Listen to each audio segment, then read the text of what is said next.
Bismillahirrahmanirrahim. Assalamualaikum warahmatullahi wabarakatuh. Innal hamdalillah nahmaduhu wa nasta'inuhu wa nastahdihi wa nastaghfiruhu wa natubu ilayh wa na'udzu billah min shururi anfusina wa sayyiati a'malina. May yahdihillahu fala mudilla lahu wa may yudlil fala hadiya lahu. Asyhadu an la ilaha illallah wahdahu la syarika lah wa asyhadu anna Muhammadan abduhu wa rasuluh la nabiyya ba'dah. Ya ayyuhalladzina amanu taqullaha haqqa tuqatih wa la tamutunna illa wa antum muslimun. Ya ayyuhan nas ittaqu rabbakum alladzi khalaqakum min nafsin wahidah wa khalaqa minha zawjaha wa batha minhuma rijalan katsiran wa nisaa'a wattaqullaha alladzi tasaaluna bihi wal arham innallaha kana 'alaikum raqibah. Ya ayyuhalladzina amanu ittaqullaha wa qulu qawlan sadida yuslih lakum a'malakum wa yaghfir lakum dhunubakum wa may yuti'illaha wa rasulahu faqad faza fawzan 'azima. Amma ba'du, fa inna asdaqal hadithi kitabullah wa khairal hadi hadi Muhammadin sallallahu alaihi wasallam wa syarrul umuri muhdatsatuha wa kullu muhdatsatin bid'ah wa kullu bid'atin dhalalah. Bapak dan ibu-ibu, saudara-saudara dan saudari-saudari, pimpinan dan karyawan tenaga medis, para medis Rumah Sakit Islam Pekanbaru, Ibnu Sina Pekanbaru, yang pada kesempatan ini diizinkan Allah Subhanahu wa taala berada di majelis ini di salah satu rumahnya di Masjid Asy-Syifa, masjid yang menyembuhkan atau masjid kesembuhan. Kalau di ruangan kita mengobati fisik, insya Allah di sini mengobati psikis. Nah, di sini kita tidak terdeteksi tak sakit dan tidak. Tapi kalau di ruangan rawat langsung tahu hasilnya. Oleh sebab itu makanya dokternya nanti kalau ada yang terasa sakit maklumi aja karena belum membaca hasil diagnosanya. Jadi langsung dikasih obat tanpa nanya-nanya pasien. Kalau tuan-tuan dokter kan nanya dulu sakit apa Pak, sakit apa Bu, di mana sakitnya, kapan sakitnya, seperti apa sakitnya. Kalau ini saya tidak nanya-nanya, entah sakit dan tidak, yang jelas anggap aja sakit semua. Nah, oleh sebab itu mohon maaf aja. Yang kedua, kalau dokter-dokter mungkin sekali tangani satu orang beberapa dokter. Kalau kajian ini banyak pasien tapi satu sekali pula. Jadi mohon maaf juga kalau perhatiannya tidak fokus juga nanti. Ma'asyiral kiram wal karimat yang dirahmati Allah. Bersyukur kita karena di acara ini saya lihat sangat penting karena dari Turki Buya Mohsin menghubungi saya. Saya di Turki katanya, tapi Ustaz jangan sampai tidak ada katanya. Wah, rupanya dari sana ada CCTV-nya juga. Nah, jadi oleh sebab itu seperti pasal ini, kajian ini penting ini. Mudah-mudahan bermanfaat. Atau setidaknya kalau tak bermanfaat pasti tidak ada mudarat. Ma'asyiral kiram wal karimat dirahmati Allah, Bapak dan ibu-ibu, saudara-saudari yang saya muliakan. Semoga selawat dan salam kita senantiasa kita ucapkan, kita doakan dan disampaikan kepada baginda Nabi alaihi salatu wassalam. Kita beruntung ini Karena belajar sirahnya pasti sering disebut namanya. Setiap disebut namanya salawat dan salam kepadanya. Tidak perlu pakai komando ya. Akal tersebut namanya bilang sallallahu alaihi wasallam. Allah insya Allah langsung menjawabnya 10 kali. Mudah-mudahan kita termasuk yang paling beruntung ini. Hari ini Masya Allah dalam majlis yang insya Allah tidak lama sampai selesai aja. Ya, sampai 8.30 lah.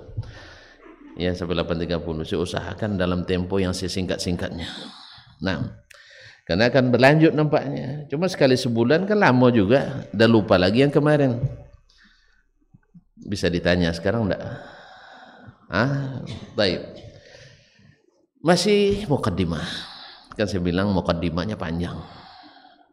Isinya dalam mukaddimah tuh isinya nanti. Baik, kenapa kita belajar sirah? Apa bedanya? Apa manfaatnya? Bukankah ini sudah kita pelajari sejak masa kita FDA, masa madrasah ibtidaiyah, bahkan di SD. Mungkin juga di kampus dulu juga pernah belajar sirah Nabi alaihi salatu wassalam. Mungkin pertanyaan ini ada juga. Sebab ketika saya pulang kemarin 10 tahun yang lalu atau 11 tahun yang lalu di Fakultas Usuluddin di UIN tak ada materi kuliah namanya sirah. Lalu saya berpikir rasanya yang masuk ke Universitas Islam Madinah itu lebih seleksinya lebih ketat daripada yang masuk ke Fakultas Usuluddin. Menurut pendapat saya itu. Soalnya dari berbagai belahan dunia, tapi masih tetap belajar sirah nabawiyah. Akhirnya saya usulkan, karena saya tidak pimpinan, saya usulkan dalam review kurikulum untuk masukkan sirah nabawiyah. Kenapa? Karena orang setiap hari baca cerita tentang orang yang kadang-kadang tidak bermanfaat ceritanya. Ada yang membaca biografi pemain bola, ada yang membaca bintang apa? Bintang iklan, bintang bisnis. Kalau baca bisnis itu rasanya nak kaya ketika hari itu kan. Coba bisnis rugi. Ya. Ya sudah sering saya ikuti monopati apa seminar motivasi dari kelas nasional, internasional, bahkan kelas lokal pun. Rasanya di ruang itu saya jadi kaya gitu. Tapi sudah 5 kali saya coba come kaya. Tahu come? Hampir kaya. Tapi tidak jadi. Alhamdulillah. Nah, pernah juga saya hitung-hitung sampai triliunan itu. Hitungannya di kertas. Untung tidak jadi kalau tidak utang dalam yang temu. Allah ustaz. Iya kan di atas kertas gampang aja. Ada tawaran bisnis dalam 2 pekan untung 5 miliar. Untung saya tidak percaya. Di situ untungnya. Untung tidak percaya. Nah sekarang kita belajar sirah Nabi. Ini kisah nyata, lengkap dengan data dan fakta, bukan fiksi. Awak belajar fiksi, masya Allah, baca komik, cerita silat, cerita macam-macam lah kita baca. Seolah-olah masya Allah hebat luar biasa. Padahal belum seberapa. Mungkin di satu sisi dia tinggi, sisi yang lain tidak. Kalau ini Nabi kita alaihissalam dari semua sisi nilainya tinggi. Dari semua sisi. Kenapa tidak? Allah yang langsung mengurusnya, yang mengarahkannya. Dari sisi apapun. Oleh itu kaum muslim dan muslimat dirahmati Allah, maka Nabi alaihissalam mestilah kita pelajari sirahnya lebih dari yang lain-lain. Pertama, supaya kita mengenalnya. Karena awal dari cinta itu lahir karena kenal. Kalau dah kenal dan diketahui ternyata luar biasa. Saking luar biasanya, orang yang mengikutinya saja bisa menjadi cerminan bagaimana dengan Rasulullah sallallahu alaihi wasallam. Pernah seorang laki-laki dari England atau British atau Britain Mana yang betul sih? Semuanya betul. Ayolah dari Inggris, Inggris yang betul lah. Kalau orang kampung saya bilang Inggiri. Nah, dari Inggris masuk Islam. Lalu karena dia orangnya ya orang-orang Eropa itu kan rata-rata ingin apa? Ingin sampai ke ininya, ingin mengetahui sumber asli gitu. Nah, kira ditanya di sana di Inggris ke orang-orang yang sudah dulu masuk Islam, siapa yang saya temui? Bila saya temukan dia bisa menjadi representatif bagaimana Nabi SAW itu bermuamalah, beribadah, berkeyakinan dan seterusnya. Maka ditunjukkanlah oleh orang di sana, orang Muslim keturunan Pakistan. Dia tunjukkan, coba temui Syekh Abdul Aziz bin Abdullah bin Baz rahimahullah. Waktu itu mufti besar kerajaan Arab Saudi, yang dasar negaranya adalah Al-Quran dan Sunnah menurut pemahaman As-Salafus Saleh. Lalu dia datang ke Riyadh. Ya dia kan duitnya banyak kan. Kalau mereka itu kerja sebulan bisa nabung. Kalau kita kerja sebulan tidak cukup bayar angsuran. Itulah. Iya tak? Jangan di sini beda. Kalau saya sama. Nah, jadi gaji kita tidak cukup untuk sebulan. Tapi karena kita kan banyak bergaya juga memang. Ma'asyiral kiram. Dia datang ke Saudi, cari Syekh Abdul Aziz bin Baz rahimahullah. Dan alhamdulillah untuk menemui beliau ya tidak susah, tak pakai protokoler. Kalau pejabat kan pakai protokoler, kalau ulama non protokoler. Sangat mudah. Nah, bahkan saya ingat atau diberitahu oleh dosen-dosen kami sewaktu jadi rektor Universitas Islam Madinah, beliau tak pernah dikawal kemana-mana. Tidak mau dia dikawal. Kalau tidak mau dikawal kenapa? Nah, ibu-ibu kalau pergi kemana kan dikawal enggak? Enggak kan? Kenapa?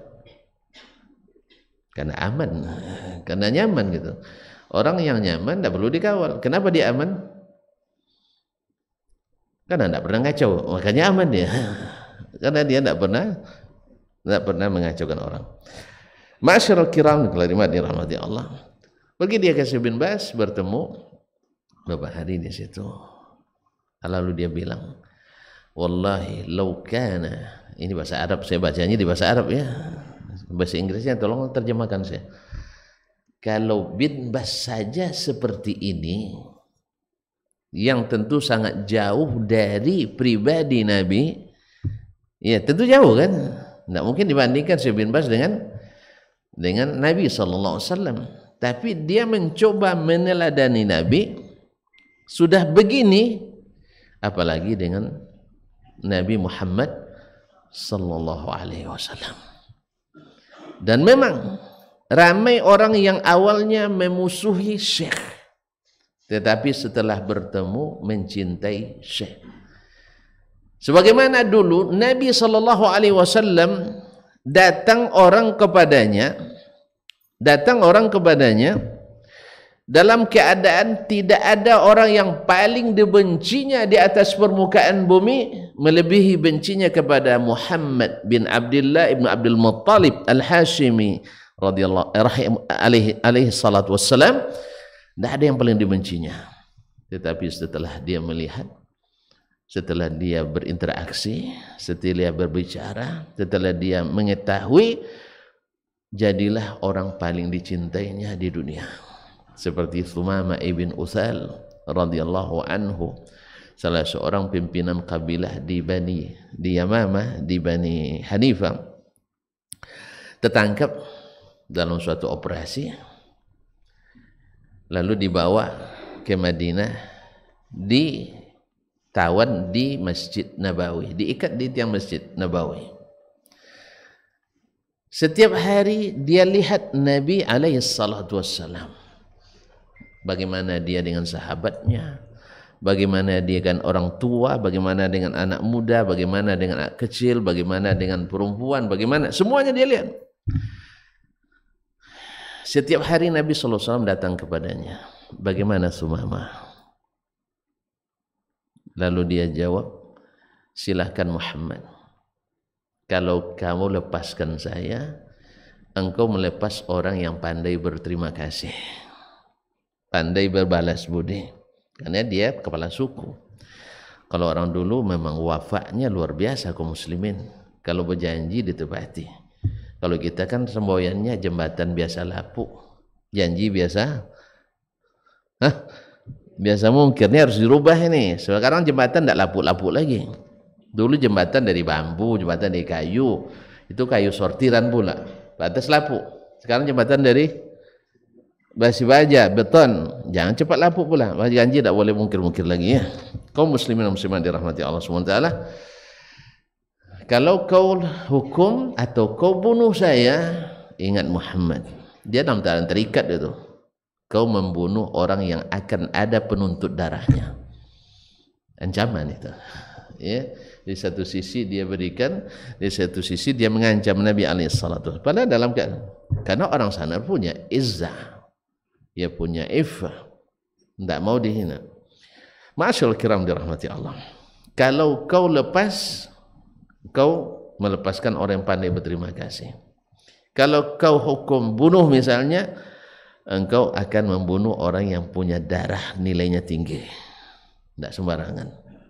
Lalu Nabi pergi, dibiarkan, dan tetap diberikan hak-hak seorang tawanan. Kalau kita dipuji oleh Allah, memuliakan tawanan itu dalam Islam dipuji. Makanya tawanan dalam Islam tidak boleh disiksa. Kalau kita belum jadi tersangka, terduga, saya sudah azab gitu. Ya kalau di Islam tidak boleh disiksa. Tapi kalau terbukti dihukum sesuai dengan yang Allah tetapkan. Ma'asyarul kiram dirahmati Allah. Besoknya Nabi datang lagi, tanya pertanyaan yang sama, jawabannya sama. Terus. Akhirnya Nabi perintahkan, lepaskan dia. Setelah dia lepaskan, dia berlari. Ya, dikira Nabi melarikan diri. Tidak, ternyata dia mencari tempat mandi, dan setelah itu datang ke Nabi SAW, langsung berwudu dan mandi dia, datang ke Nabi SAW, asyhadu an la ilaha illallah wa asyhadu anna Muhammadar Rasulullah. Jadi dia dari beberapa hari jadi tawanan, dia tertarik masuk Islam. Coba orang tertawan saja tertarik masuk Islam, apalagi orang yang bebas melanglang buana melihat Nabi alaihissalatu wassalam.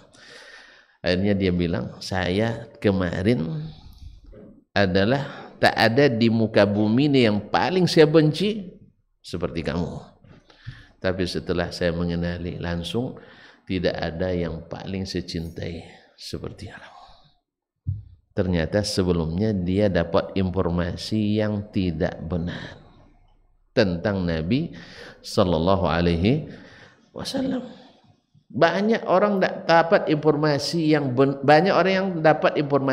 tidak benar tentang Nabi alaihi salatu wasallam.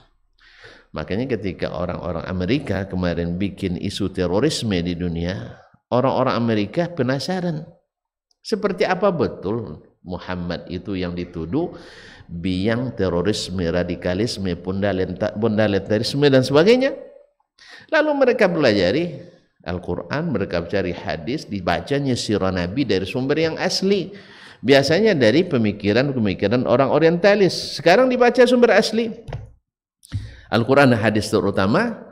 Maka mereka dapatkan apa yang seperti kita kisahkan tadi. Banyak orang benci akhirnya menjadi cinta, sehingga pertumbuhan umat Islam di Amerika dan Eropa lebih tinggi dari angka kelahiran.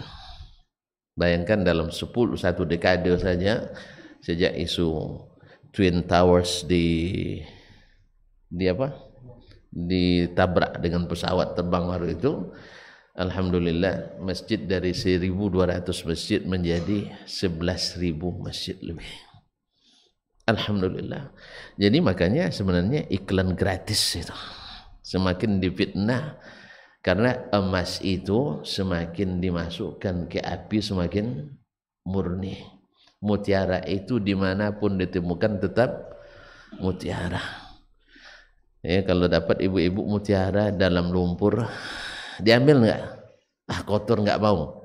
Mau? Diambil nggak? Diambil. Sekalipun dalam lumpur. Mohon maaf, dalam kotoran pun. Sempat ada orang kerja apa? Bersihkan apa namanya? Septic tank, ketemu mutiara. Kira-kira diambil nggak ya? Kalau dia jujur, beritahukan sama ibu-ibu, Bu, kayaknya di rumah ini ada yang buang hajat pakai mutiara. Diserahkan. Mau nggak terima? Hah? Ah, jijik ah. Enggak. Mutiara. Kalau tahu itu mutiara. Kecuali ibu ragu, itu masalahnya. Belum dapat informasi. Kalau udah tahu, datang ahlinya, ternyata betul mutiara. Kalau ibu nak mau, kasih sama saya, biar saya yang bersihkan. Ya, mutiara. Mutiara satu, berapa harganya? Nggak tahu, sama, sama gitu. Saya nggak tahu juga. Tapi kabarnya mahal gitu. Kabarnya mahal, iya kan? Nah, oleh itu kaum muslim, saya tahunya ketika Ibnul Jauzi rahimahullah membuat permisalan. Orang yang menghidupkan sunnah Nabi Sallallahu Alaihi Wasallam seperti mendapatkan mutiara. Yang menghidupkan selain sunnah Nabi seperti dapat kerikil. Jadi kerikil bertruk-truk harganya murah, tapi mutiara segenggam. Hah? Mutiara segenggam kerikil. Murah kan? Satu truk berapa? Nggak tahu juga nih, subhanallah. Mutiara nggak punya, kerikil nggak ada, cuman nih. Nah, paling 1 juta satu truk. Oh, sedang tak membangun. Oh iyalah. Allahumma mudahkanlah. Semoga dimudahkan membangun. Ini kayak masjidnya mulai sempit nih kayaknya kan. Nah, jadi semoga Allah berikan yang lapang lagi insyaallah. Amin. Jadi kerikil satu truk nilai paling 600.000 sampai 1 juta. Tapi tuan-tuan dapat mutiara segenggam begini, itu 600 miliar tidak dapat. Bawaannya lebih mudah dan berharga. Tapi kalau kerikil tidak. Berarti mutiara itu mahal, itu maksud saya. Ma'asyiral kiram wal karimat dirahmatillah wa ibu yang saya muliakan. Jadi mengenal Nabi akan melahirkan cinta. Dan cinta ini adalah iman. Itu yang kedua. Dengan mencintai Nabi lahir iman. Ma'asyiral kiram. Kalau sudah datang iman, beragama itu manis. Sebab apa? Iman itu melahirkan bahwa apa yang datang dari Nabi lebih harus kita dahulukan dari yang dibisikkan oleh diri. Sebab Nabi, Allah katakan an-nabiyyu aula bil mu'minina min anfusihim. Nabi itu lebih patut untuk didahulukan oleh orang-orang beriman dari diri mereka sendiri. Mau buktinya? Buktinya ketika Umar radhiyallahu anhu ketika berjalan digenggam tangannya oleh Nabi sallallahu alaihi wasallam. Lalu Umar katakan, "Ya Rasulullah, la anta ahabbu ilayya min kulli syai'in illa min nafsi."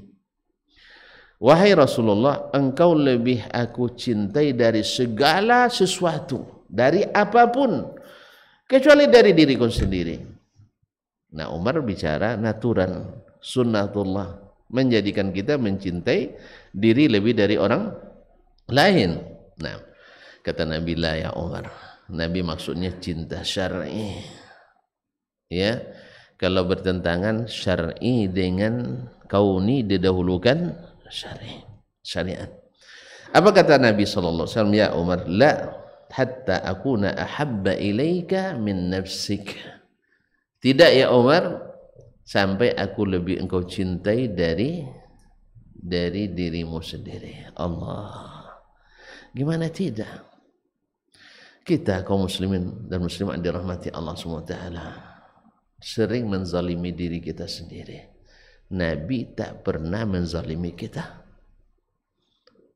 Jelas, kita sering menzalimi diri kita sendiri. Nabi tidak pernah menzalimi kita. Sampai pikirannya memikirkan kita, keselamatan kita sampai di akhirat. Tonton baca ayat hadis syafaat yang panjang itu dalam Sahih Bukhari. Ketika para nabi, bahkan ulul azmi minar rusul, nabi-nabi paling hebat. Siapa-siapa nabi paling hebat Syekh? Ulul azmi minar rusul? Ayo, satu. Hah? Nabi Nuh, dua. Nabi Ibrahim, tiga. Nabi Musa, empat. Isa, lima. Muhammad sallallahu alaihi wasallam. Semua ketakutan. Nafsi, nafsi. Tapi Nabi kita Muhammad, ummati, ummati. Cinta. Masa tuan-tuan dan puan biarkan dia cintanya bertepuk sebelah tangan, sakitnya tuh di sana, bukan di sini. Sini tak, di sana sakitnya. Di saat cinta kita tertolak di sana, sakitnya tak terobati. Kalau di sini cinta kita tertolak, sakitnya tuh di sini masih bisa diobati. Iya kan? Jangan pikirkan terus itu aja, yang lain lagi. Dunia itu kan luas. Ma'asyiral kiram. Nah, inilah cinta kepada Nabi SAW karena dia mencintai kita. Dan cinta kepadanya itu adalah iman. Adalah kesempurnaan iman. Maka pertama supaya mengenali, lahir dari kenal menjadi cinta kepadanya. Tak kenal maka Anda lupa lagi pepatah, tak kenal maka tak sayang maka tak cinta.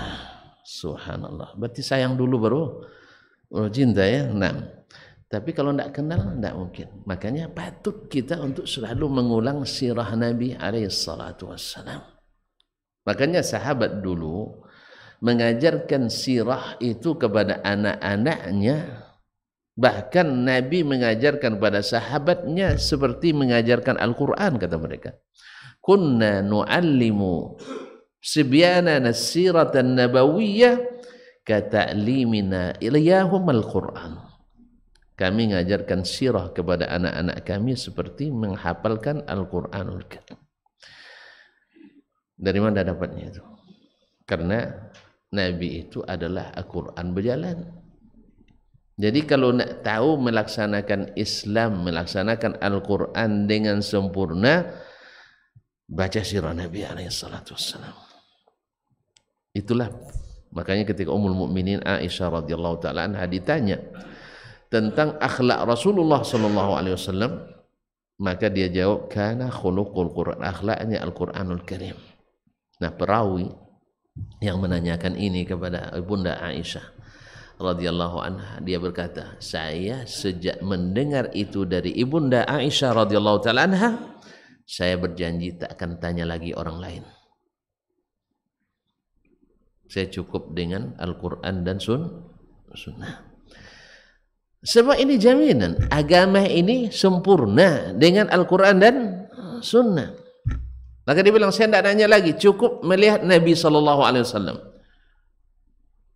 Sebab apa? Kita nak tahu ilmu lebih luas, tidak ada yang seluas ilmu Nabi SAW. Kalau kita nak tahu ibadah yang lebih hebat, tak ada ibadah yang lebih hebat dari ibadah Rasulullah SAW. Nak tahu keyakinan yang lebih benar, keyakinan yang benar itu adalah keyakinan Nabi Muhammad SAW. Maka ikhwani, kaum muslimin dan muslimat dirahmati Allah, maka dia berkata, saya berjanji tak akan bertanya lagi dalam menjalankan agama ini selain kepada Rasulullah SAW. Artinya, saya akan nanya, salat, gimana salat Nabi? Saya cukup dengan itu. Salawat, bagaimana salawatnya Nabi kepada yang diajarkannya? Saya cukup dengan itu. Dan itu ishtafa waktafa, kata Imam Ibnul Qayyim rahimahullah, ketika dia mengatakan itu, iktafa washtafa. Apa makna iktafa? Sudah cukup dan sudah melepaskan, sudah menyembuhkannya. Jadi sehat dan cukup. Kan makanan itu 4 Empat sehat lima sempurna. Artinya dengan Quran dan Sunnah sehat dan sempurna. Begitulah mereka memahami agama ini. Karena apa? Karena cintanya kepada Nabi SAW membuatnya tak berpaling kepada siapapun. Makanya kalau bila kita merasa bahwa cinta kita kepada selain Rasulullah SAW lebih, maka cepat-cepat ambil sirah Nabi SAW. Nah, jadi yang pertama untuk mengenal, yang kedua untuk mencintai, yang ketiga kita disuruh oleh Allah SWT mengikuti dan mencontoh. Kalau tak tahu bagaimananya, bagaimana kita nak mencontoh? Ya kan? Gimana kita nak mencontoh? Ibarat kalau ujian nak nyontek ke orang, pasti duduk dekat-dekat dengannya. Ya, meja awalnya dipisah ya ditautkan biar nampak. Demikian juga dengan Nabi SAW. Kalau memang berjanji nak mencontoh Nabi SAW, menjadikannya sebagai qudwah, kita dekat-dekat dengannya, perhatikan, ya, diintip bagaimana Nabi SAW. Bahkan di kamarnya sendiri boleh diintip. Maksudnya boleh diriwayatkan apa yang dia lakukan di kamar tidurnya dengan istri-istrinya. Kalau kita kan tidak bisa, kita tidak bisa, tidak patut kadang dicontoh. Kalau Nabi SAW semuanya boleh dicontoh. Maka Allah sebutkan, laqad kana lakum fi rasulillahi uswatun hasanah. Sesungguhnya pada diri Rasulullah SAW terdapat uswatun hasanah. Bagi siapa? Liman kana yarjullah. Siapa yang berharap bertemu dengan Allah. Maksud bertemu dengan Allah dalam keadaan ridha atau dalam keadaan marah? Ya ridha tentunya. Kalau hasil bertemu aja semua kita bertemu nanti. Karena semuanya wa in ahadum minkum illa wa yukallimuhu rabbuhu wa laysa bainahu wa bainahu turjuman. Tak seorang pun kita kecuali akan bertemu dengan Rabbnya, berbicara langsung tanpa perantara. Tidak ada penterjemah. Ya Bapak dan Ibu semua pandai bahasa Arab nanti. Ya. Jelas? Makanya itu bagusnya juga belajar bahasa Arab dari sekarang gitu. Supaya bahasa Al-Quran kita tahu, bahasa hadis tahu, bahasa sirah kita tahu. Tak satu pun kita kecuali akan berbicara dengan Allah tanpa perantara dan penterjemah. Paham? Jelas? La yatakallamuna illa man azina lahur rahman wa qala sawaba. Hari itu tak bisa bicara kecuali yang diizinkan oleh Allah Tabaraka wa Ta'ala. Dan hari itu tak ada yang bicara kecuali sesuai kenyataan. Lisan boleh bohong, tapi tangan tidak. Ya, mulut boleh dusta, tetapi nanti jari jemari, kaki-kaki, kulit kita berbicara. Ini kan juga jadi suatu apa? Sebagian orang kan tidak mau mengakui Allah berbicara karena berbicara nanti pakai mulut atau pakai lidah, pakai dan sebagainya. Karena ada yang tidak meyakini itu. Padahal Allah mengatakan Allah berbicara. Lalu alasan nanti pakai mulut. Kalau mulut sama yang mulut kita. Saya katakan, tangan ada mulutnya. Tangan ketika berbicara ada mulutnya. Belum pada nampak ya. Belum pada nampak nengok di akhirat nanti. Tidak ada mulutnya. HP, bercakap HP ini. HP bercakap enggak? Bunyi enggak? Ada mulutnya? Tidak ada. Ini keyakinan klasik ini masih bertahan juga di masa modern ini. HP berbicara tapi tak pakai, tidak pakai, tidak ada mulut, tidak ada lidahnya. Ada lidahnya, saya tidak tahu ada lidahnya HP. Yang ahli, tayyib. Ma'asyiral kiram dirahmati Allah SWT. Nabi sendiri yang mengatakan itu juga. Illa wa yukallimuhu rabbuh. Kecuali akan diajak berbicara oleh Rabbnya, oleh Tuhannya. Tidak ada penterjemah. Berarti berbicara. Kalau tidak berbicara gimana nak paham? Ma'asyiral kiram dirahmati Allah. Tidak semua yang berbicara mesti pakai. Saya ulang lagi, tidak semua yang berbicara mesti pakai mulut.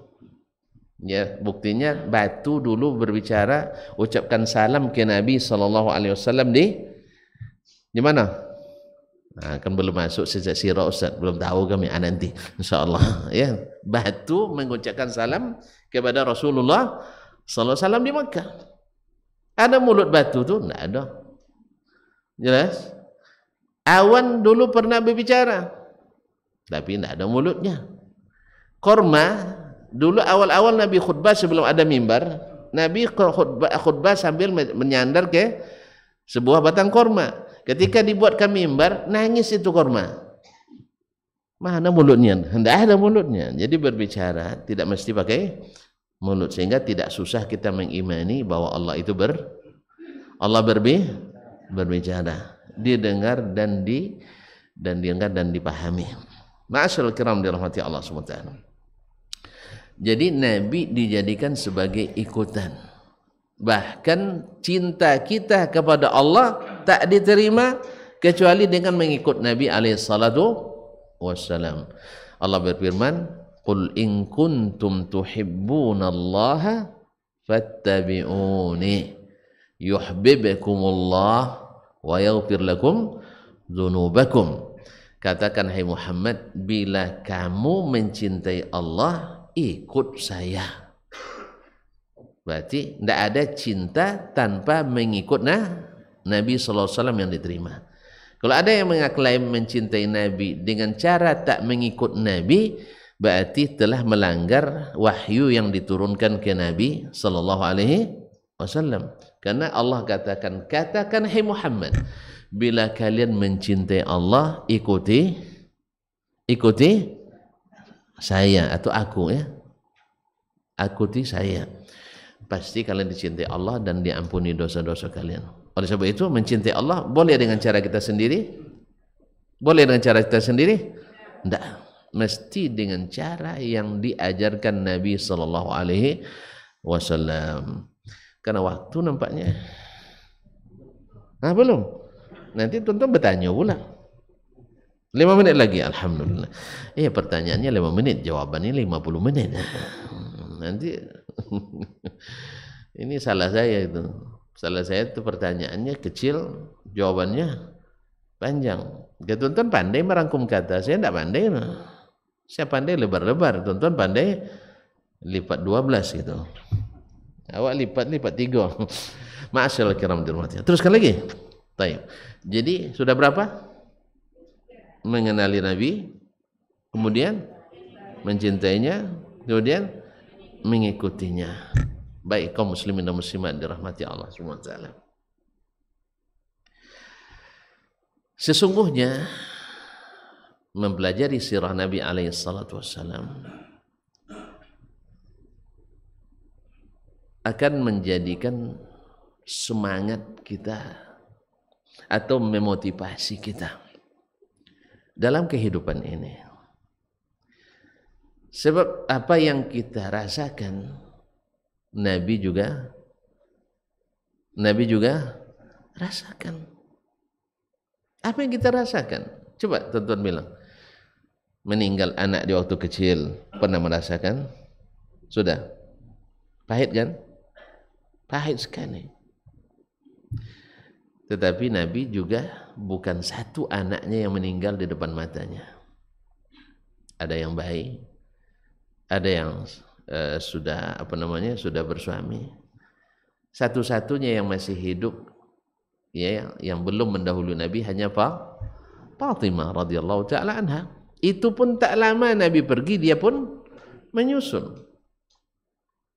Makanya ketika Nabi bisik-bisik ke Fatimah di rumah Aisyah radhiyallahu anha, Fatimah waktu itu menangis. Dan lama tiba-tiba tersenyum. Aisyah penasaran ada apa ini, tapi tidak ditanyanya sebelum Nabi wafat. Begitulah adab, ya, adab istri kepada suaminya. Nabi tak beritahu, dia tidak mau nanya, tapi dia ada penasaran memang. Ada apa kok tiba-tiba menangis, tiba-tiba tersenyum dan ketawa, ceria lagi. Nah setelah Nabi wafat baru ditanya oleh Bunda Aisyah, karena tidak ada lagi tempat bertanya kecuali Fatimah. Takut-takut nanti Fatimah dah mati pula, tidak tahu dia ilmunya. Ternyata diberitahu oleh Fatimah. Adapun saya menangis karena dia bilang kayaknya ayah tak lama lagi akan pergi. Apa sebab? Kena turun ayat al-yawma akmaltu lakum dinakum wa atmamtu alaikum ni'mati wa raditu lakumul islam dina. Hari ini aku sudah sempurnakan agamamu bagimu, aku sudah sempurnakan nikmatku kepadamu, aku sudah ridha Islam sebagai agama. Berarti selesai pekerjaan ayah. Biasanya kalau sudah selesai ditarik ke kan pensiun, sudah selesai tugas, berarti sudah selesai. Jadi Nabi membaca dari situ. Sebagaimana dulu Abu Bakar radhiyallahu anhu turun ayat ini, sahabat bergembira semua kecuali Abu Bakar. Abu Bakar bersedih. Itu tandanya Abu Bakar punya kelebihan dari yang lain. Yang lain bergembira, zahirnya selesai dan sempurna agama, apalagi kita sudah sukses. Kan ya biasalah secara sunnatullah kita ingin beraya gitu, banyak bergembira. Tapi Abu Bakar bacaannya lebih dari itu. Kalau sudah selesai, sudah usai, berarti selesai bersama Rasulullah sallallahu alaihi wasallam. Bagi Abu Bakar bersama Nabi itu luar biasa. Maka Abu Bakar bersedih karena dia membaca yang tersirat bahwasanya itu berita bahwa Nabi segera akan menjadi berita. Itu adalah berita bahwa Nabi akan segera menjadi berita, tidak ada lagi di alam nyata. Maka bersedihlah Abu Bakar radhiyallahu taala anhu. Sahabat lain tidak bergembira. Itu tandanya Abu Bakar lebih tinggi ilmunya dari yang lain. Walaupun, nah ini kan juga harus dicatat ini. Walaupun ada beberapa hal yang tidak diketahui oleh sahabat yang lain. Itu wajar karena tidak ada seperti kata Imam Asy-Syafi'i, tak satu pun ulama di dunia ini Syafi'i yang katakan, yang berilmu tentang sunnah Nabi menguasai seluruh sunnah Nabi. Karena yang menguasai seluruh sunnah itu hanya Nabi sallallahu alaihi wasallam. Sebagaimana juga tak tahu seluruh bahasa Arab kecuali Nabi. Jadi makanya orang Arab sendiri ada ikhtilaf dalam bahasa. Kalau Nabi tidak. Mereka dia jadi rujukan karena dia menguasai seluruh bahasa Arab. Demikian juga sunnah. Kalau di Nabi tak ada ikhtilafnya, tapi di kalangan belakangan ada ikhtilafnya karena tidak semuanya menguasai sunnah Nabi sallallahu alaihi wasallam. Dari sini kita paham bahwa tidak ada ikutan yang boleh diikuti 100% kecuali Rasulullah sallallahu alaihi wasallam karena dialah yang menguasai 100%. Oleh itu kaum muslimin dan muslimat dirahmati Allah. Nah, ketika kita membaca bagaimana Nabi SAW dalam segala aspek kehidupan, akan kita pelajari insyaAllah sedikit sebanyaknya. Kita dapatkan Nabi pernah mengalami kematian anak. Nabi pernah mengalami kematian istri. Nah, kita tahu pula rupanya kalau meninggal istri pertama, nah apa selanjutnya? Yang menikah lagi dengan yang kedua, ketiga. Makanya hati-hati. Jangan cepat meninggal katanya. Tapi meninggal tidak ada cemburu lagi kan? Alhamdulillah. Makanya istri kami pinter. Istri kami, ustaz-ustaz ini, ketika kita sebut, dek kan sunnah Nabi, kan disuruhnya, kan kasihan sama yang lain. Benar cu katanya. Kan orang cu kan? Ya, sunnah Nabi, tapi jangan lupa aplikasinya bahwa Nabi baru menikah lagi setelah Khadijah mati. Oleh sebab itu syaratnya abang nak nikah lagi, acu nak nikah lagi dengan 3 syarat katanya. Ya, 1 harus lebih cantik dari saya. Oh bisa katanya. Harus lebih kaya dari bisa, insya Allah. Yang ketiga apa? Langkai mayat saya. Ah ini yang tidak bisa. Oleh sebab itu, nah Nabi mengalami hal itu. Bagaimana dia tidak hanyut dalam kesedihan karena tugas dakwah berat. Ma'asyiral kiram dirahmati Allah. Nabi pernah difitnah dengan berbagai fitnahan. Ya, kita difitnah sedikit aja dah loyo nak berhenti kerja. Nggak, Nabi banyak fitnah yang dia hadapi.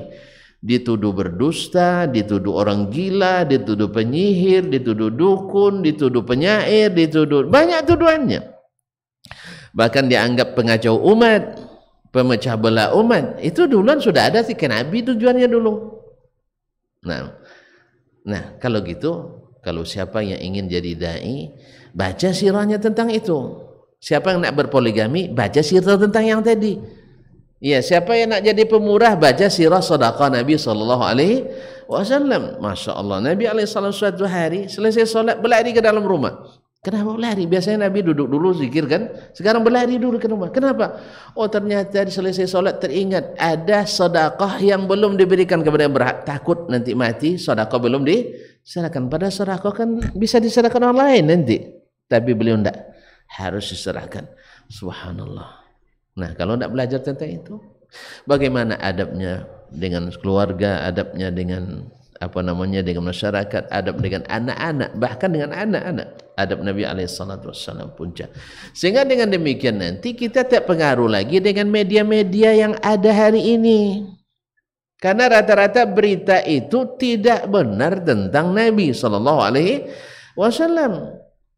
Kalau tidak berlebihan, sangat kekurangan. Kadang berlebih-lebihan pula ngangkat Nabi tinggi-tinggi sampai pula seolah-olah Nabi itu Tuhan kadang. Tidak, kita tidak mau. Dan tidak ada pula yang menuduh Nabi sebagai biang daripada kekacauan masyarakat dan umat, bahkan dunia. Kita katakan Anda pembohong, tidak benar. Disinilah pentingnya untuk kembali mengulang dan membaca sirah Nabi SAW. Seperti orang Denmark kemarin bikin karikatur, Nabi SAW itu dianggap sebagai teroris. Baca, kaum muslimin dan muslimat, Nabi kan sebagian orang kalau nanti berkuasa dia misalnya akan membantai, misalnya ini kan fitnah luar biasa ini, menghidupkan sunnah Nabi masa membantai. Tuan-tuan tahu tidak sunnah Nabi SAW datang kepada seorang tiba-tiba menarik lehernya, kerah baju di belakang sampai merah leher Nabi SAW di depan para sahabatnya. Nabi sudah berkuasa penuh di Madinah, ada Umar di situ, sampai Umar marah dan menghunus pedangnya. Ya Rasulullah, izan li an adriba unuqa hadzal al-kafir. Ya Rasulullah, biarkan saya membunuh orang kafir ini, kata Nabi SAW. Ya Umar. Lalu Nabi datang berbalik dan tersenyum. Ada apa? Dia bilang, berikan hak saya. Pasal kalian Bani Hashim ini sampai sukunya pun dihina. Coba bayang, suku Nabi dihina, awak pantang dihina. Ina sendiri tidak masalah, ini seluruh suku Bani Hashim dibilangnya kalau berhutang tak mau bayar katanya. La ilaha illallah. Padahal tidak ada kan, itu kan fitnah aja kan, itu kan fitnah. Justru Banu Hashim lah yang paling pemurah dan paling menyempurnakan hutang di zamannya, kalau mengalahkan Bani yang lain. Tapi itu tuduhan fitnah dan ditarik pula di depan anak buahnya. Makanya Umar langsung mencabut pedangnya, menghunus pedangnya, mau memancung orang itu. Tapi Nabi tidak izin, ya Umar. Terus berapa hutang saya? Dia bilang 80 uqiyah. 80 uqiyah itu ukuran emas.